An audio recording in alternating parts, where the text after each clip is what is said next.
Olá, sujeito cindido! Se você não escutou a introdução que eu fiz anteriormente sobre esse canal, que é o Corta Pra Ele, aqui você vai ouvir mais sobre Lacan, psicanálise e atravessamentos e devaneios, seja o que for, que vier na minha cabeça, porque eu não tô interessada em seguir nenhuma estrutura fixa, e eu acho isso interessante, porque eu quero mesmo que seja algo livre, mais espontâneo, mais falado mesmo, conversado, do que for que vier da minha cabeça.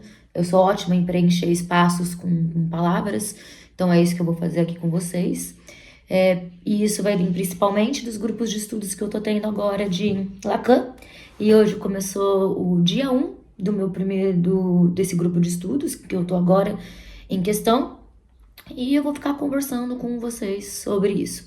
Meu nome é Lara Longini, hoje me autorizo como psicanalista.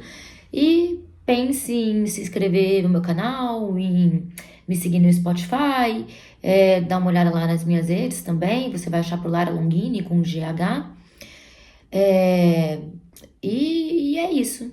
E se você quiser falar comigo também, você pode encontrar o meu contato pelo link da bio. Então hoje foi o dia 0, né? O dia 1 do nosso novo grupo de estudos. Eu já participei de vários grupos de estudo. Passei 2 anos, 3 anos estudando, lendo Freud, né? Com outra psicanalista. Sempre alguém que tem um pouco mais de conhecimento também para poder fazer esse link, né? Com a clínica de hoje, né? Com a clínica real. Pra gente poder conversar e fazer trocas que sejam enriquecedoras e interessantes. Já participei também, já me vinculei a algumas casas ali de estudo psicanalítico, algumas casas famosas, mas eu não gostei do jeito como era feito ali e tratado a psicanálise, como estava sendo passado, porque eu acho que existem outras formas, né? E eu acho que a gente precisa encontrar a forma que faz mais sentido pra gente. E aí, dentro disso, eu parei com tudo isso e aí eu resolvi voltar a coisa toda, ler Freud na íntegra. Voltei do zero, lendo Freud, desde os escritos ali preliminares dele, antes dele nem pensar em psicanálise, quando ele ainda era médico. Comecei a ler e nisso surgiu a ideia em mim de fazer um novo grupo de estudos, porque eu senti falta de fazer parte de algo, de ter alguém ali que tenha um olhar clínico, de mais experiência, para trazer mais de uma outra visão do que eu tô enxergando, do que eu tô lendo. E aí nisso, felizmente, eu convidei um psicanalista, que é o meu supervisor de agora, né, para ser nosso, eu não vou dizer mestre, porque não é nem mestre, né? É um guia ali do que a gente tá fazendo para pensar ali como que a gente pode seguir esses encontros. E ele gentilmente topou. E aí eu chamei um monte de gente que eu gosto, que é psicanalista também, para fazer parte do grupo. E rolou. E agora a gente fez o primeiro encontro. E o que eu acho muito interessante é que a gente não pensou numa estrutura de como seriam esses encontros, né? A gente está descobrindo o que vão ser esses encontros na medida em que eles estão acontecendo, na medida que a gente realmente se encontra, né? Na medida que eles estão acontecendo. E eu acho isso muito legal, tanto enquanto exercício pra gente, né? Para um exercício até pessoal, entende? No sentido da gente querer parar, principalmente se você é um obsessivinho, que quer todas as coisinhas ali, estruturados, horários e cronogramas e dinheiro, né? Nossa, você quer ver um obsessivo surtar, é ele perceber, ou imaginar, ou entender, ou acontecer de alguma forma que ele perdeu dinheiro. Nossa senhora, é um surto. Então eu acho legal, assim, principalmente porque eu tenho uma estrutura bem obsessivinha. Então é legal esse treino de deixar as coisas fluírem, deixar as coisas acontecerem, sem ter algo muito fixo dentro de uma estrutura, por causa que é aí que algo novo pode surgir, né? Alguma coisa de interessante, de verdade, pode acontecer. Não que estruturas não sejam interessantes, elas são, mas é legal a gente querer sair um pouco dessa esquematização, né? E muito do que acontece na clínica é bem nesse lugar, sabe? Da gente se sentir mais confortável e sambar dentro do nosso desejo. E a gente poder se sentir mais confortável dentro da nossa pele também, sabe? Por isso que eu acho bem interessante a gente começar nesse formato. E aí a gente se encontrou hoje e o supervisor, ele sugeriu que a gente lesse a partir desse primeiro momento, pra gente ir fazendo algumas supervisões, mas a gente começando a ler também os primeiros escritos ali, que seriam do Lacan, que na verdade foi Jacques Miller, né, que redigiu todos os encontros, né, os seminários do Lacan. E o Jacques Miller também descobriu hoje no grupo de estudos que ele era genro do Lacan, não sabia. E aí a gente tá começando aqui com esse livro aqui, ó. Dá pra ver? Chama Nomes do Pai, do Lacan, né? Do que seria ali redigido pelo Lacan. Tem um preâmbulo do Miller, que é bem interessante também. Mas eu queria contar um pouquinho sobre o que foi que a gente debateu ali hoje. Talvez eu leia também uns trechos aqui. Mas enfim, estamos começando aí desse lugar, porque é aqui que o Lacan vai descrever melhor o que ele quer dizer quando ele coloca a proposta, né, do real, do imaginário e do simbólico. Não sei se você já viu, não sei quem é você que está assistindo aqui esse canal, esse podcast, mas a gente trabalha os psicanalistas, né, que seguem ali o Lacan, trabalham com o nobo romeano, né, que são aqueles 3 bolinhas ali, que diz respeito ao real, imaginário e simbólico. E tem outra coisa que eu queria falar antes de tudo isso, é que eu não sei se esse canal é para psicólogo e psicanalista, não sei se uma pessoa leiga vai entender as coisas. Eu não tô preocupada também em passar muito tempo explicando muita coisa, eu vou deixar as coisas fluírem mesmo. Mas eu acho que, mesmo quando a gente não entende algumas coisas, a gente tem que deixar fluir, sabe? A gente tem que deixar as coisas irem. Eu, por exemplo, eu passei alguns anos escutando e reescutando e repetindo o canal do Guilherme Fati, A Loucura Nossa de Cada Dia, porque no início eu não entendia nada. Demorou anos para eu começar a entender. Então, talvez, se você não esteja entendendo o que tá falando aqui, talvez isso daí seja o caminho mesmo, sabe? Do não entendimento, e a gente ir atravessando isso e vendo aonde dá, e uma hora você vai entender. Se não entender também, em algum momento algo faz sentido. Então, por isso que eu não vou ficar me atentando a explicar muita coisa. Eu vou ficar só falando o que vier na minha cabeça. Vou falar também bastante sobre Freud, porque eu estou lendo atualmente. O que é interessante, porque logo hoje, nesse primeiro encontro, dentro de uma temática que a gente estava conversando, o supervisor, ele sugeriu que a gente lesse Estudo sobre Histeria, que eu estou acabando agora, que é uma leitura riquíssima e necessária.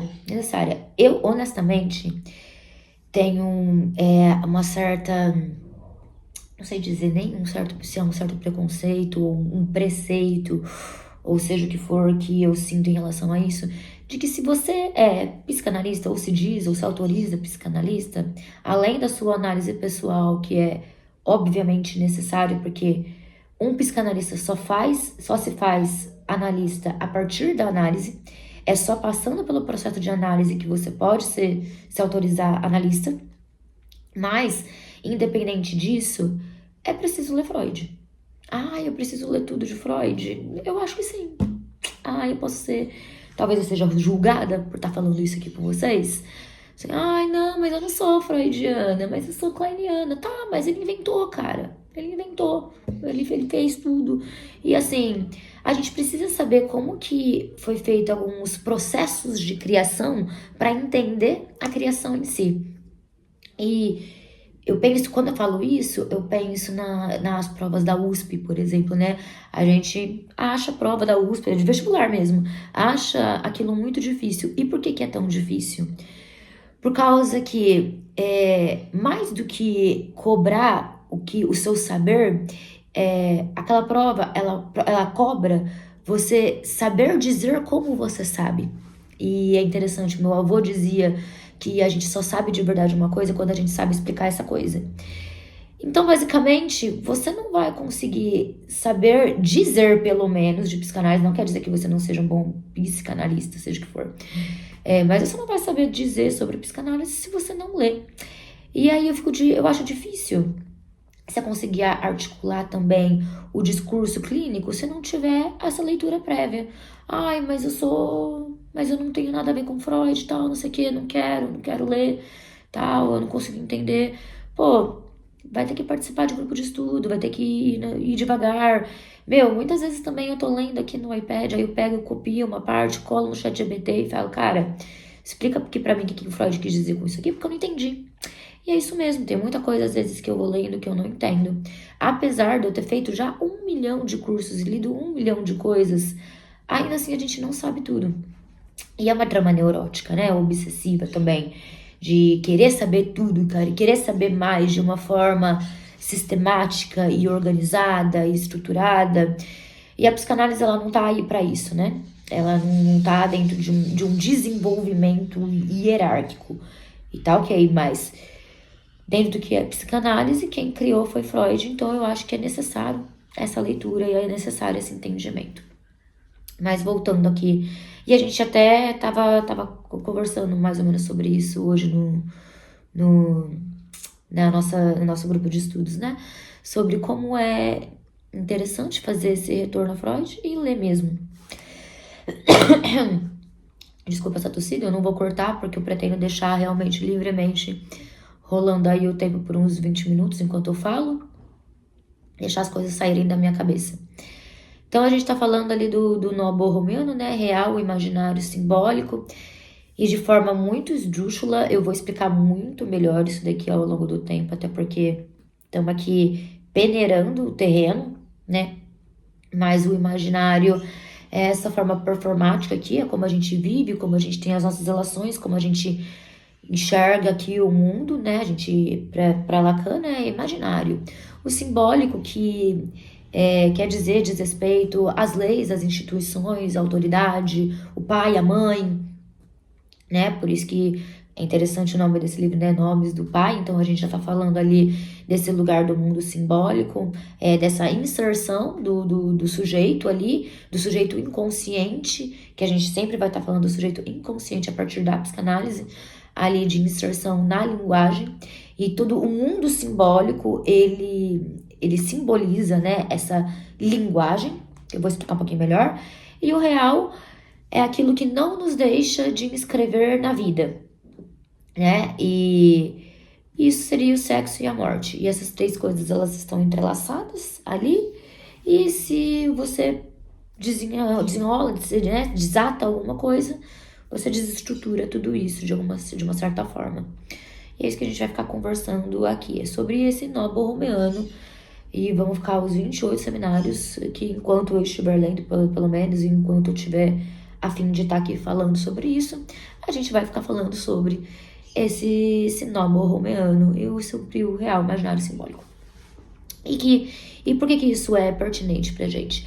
Porque a partir disso que a gente vai entender qual que é a estrutura psíquica do sujeito. Se ele tá ali numa neurose, numa psicose ou numa perversão.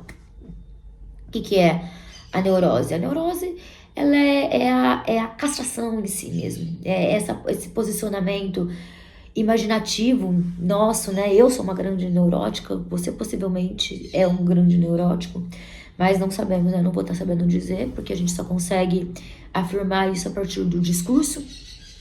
E o neurótico é esse que cria uma problemática toda para não fazer o que ele quer fazer, porque ele tem medo do próprio desejo. E esse desejo é visto ali, é algo recalcado, ele foi recalcado mesmo, é castrado, é o sujeito cindido, propriamente dito, né? Vamos mais pra frente, a gente vai falar mais sobre isso. O que é um psicótico, então?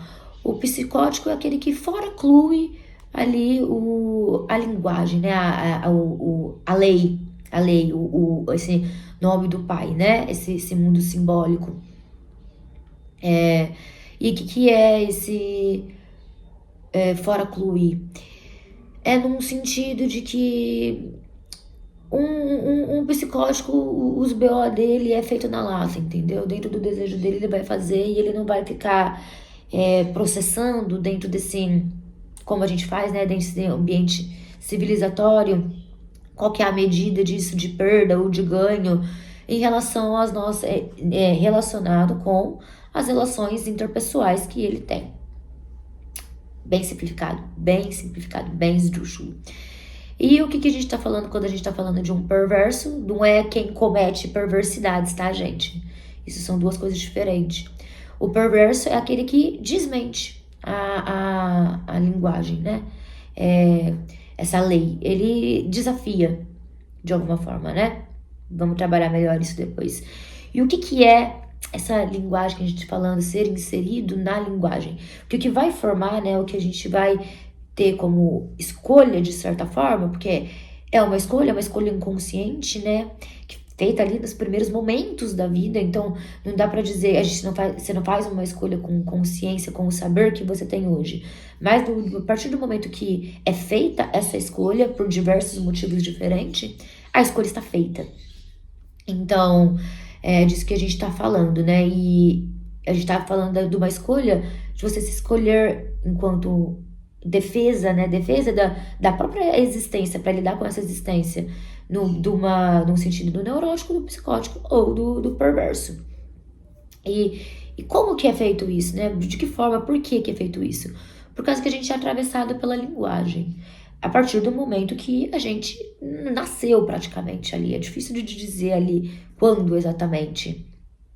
Mas isso vem que nem um tiro no peito, assim, sabe? Porque é uma coisa que explode, vem de pancadão, assim. É o primeiro trauma. A linguagem é o primeiro trauma.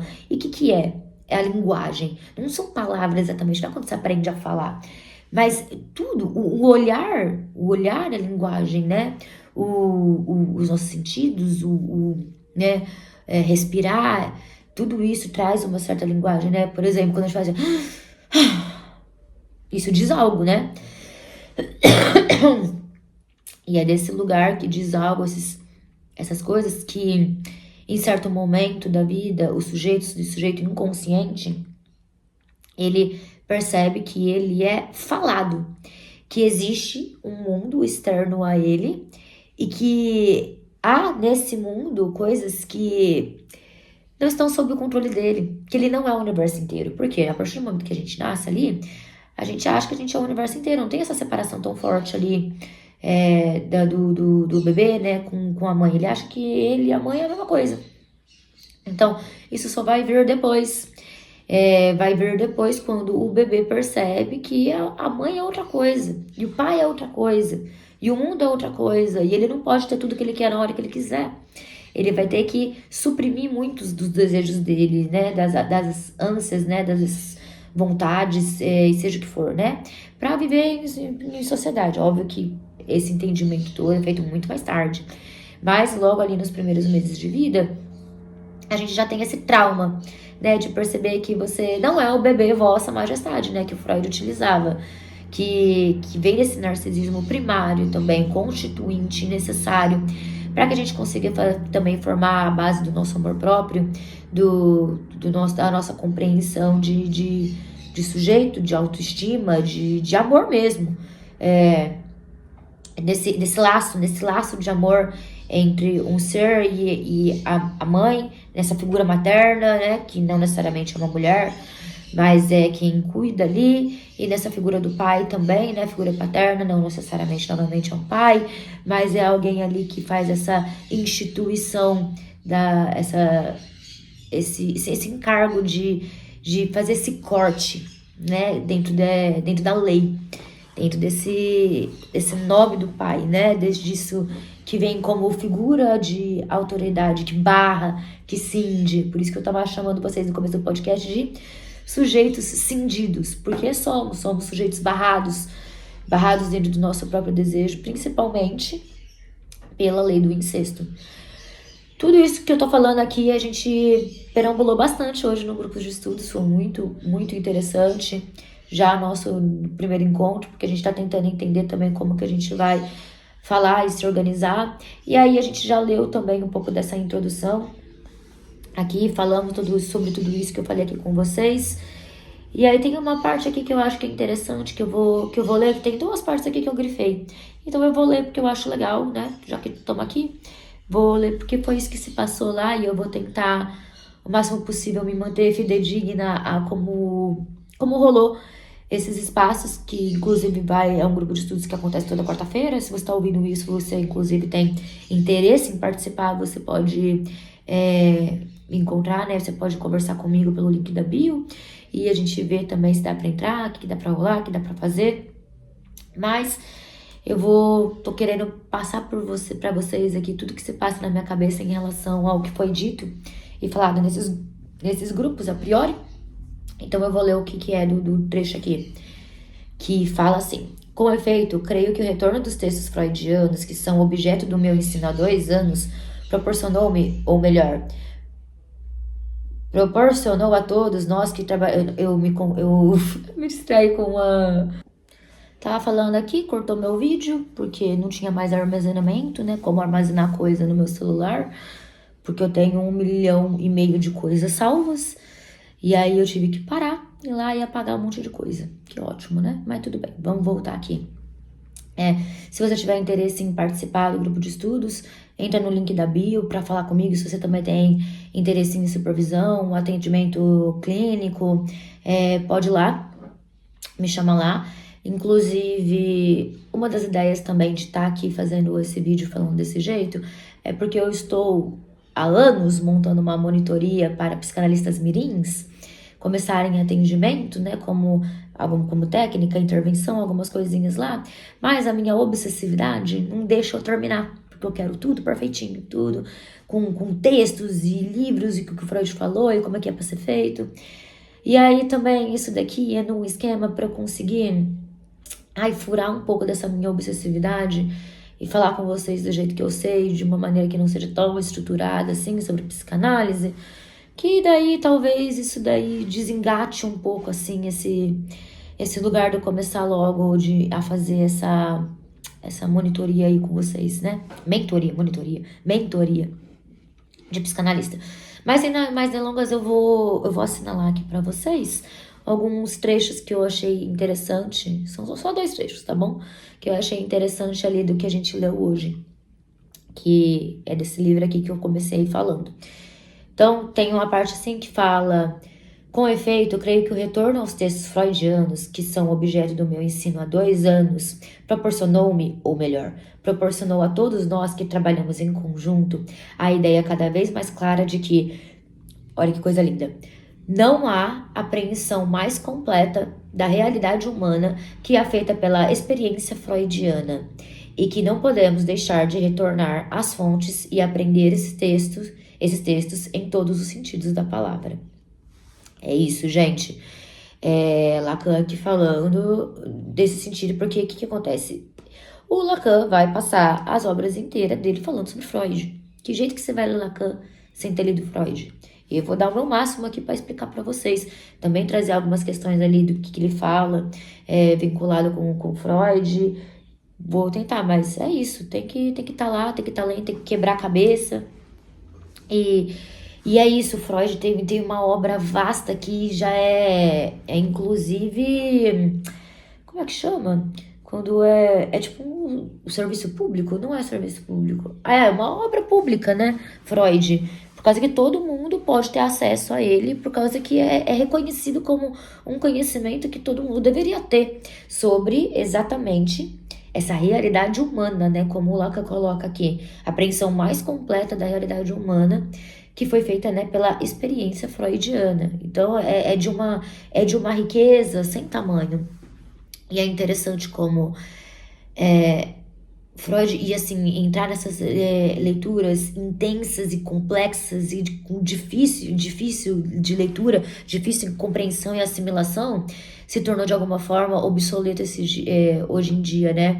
Por conta desse atravessamento tecnológico também, da gente querer, de a gente estar numa era fundamentalista que quer as coisas mastigadas e na hora, imediatista, e não ter mais paciência para se emergir mesmo, tanto num saber sobre si mesmo, quanto num saber que é rico e vasto como a psicanálise.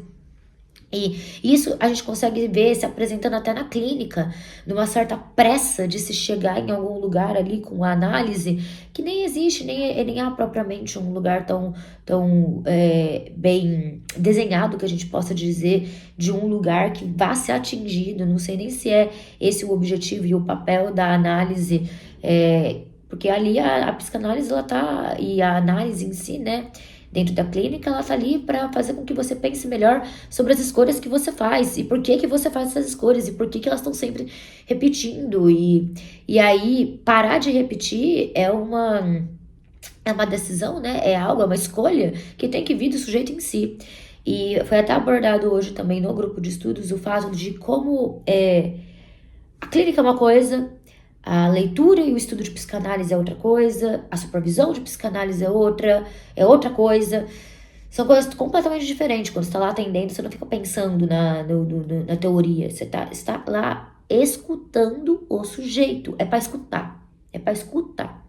Não sei se você aqui é psicanalista, mas o que você está pensando aí do que é, né, desse lugar que também que eu tô falando, qual que é o seu proveito disso, mas também é interessante também você entender que a gente estudar psicanálise também não diz respeito a um saber sobre o outro, né? Quem sabe sobre si mesmo é si mesmo, ou circunda para não saber algo que já sabe. O Freud mesmo dizia que a gente tem uma incrível capacidade de não saber o que a gente sabe. Eu acho isso genial. Seguindo um pouquinho, porque ele fala. Aí ele fala assim: de modo que tentarei esta noite, muito simplesmente, dizer algumas palavras sobre o que significa a confrontação desses três registros bem distintos que são, efetivamente, os registros essenciais da realidade humana e que se chamam simbólico, imaginário e real.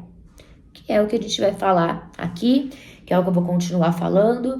Logo depois de todos os grupos de estudos, eu vou abrir a câmera e eu vou falar o que vier na minha cabeça e o que foi conversado, do mesmo jeito que eu fiz aqui.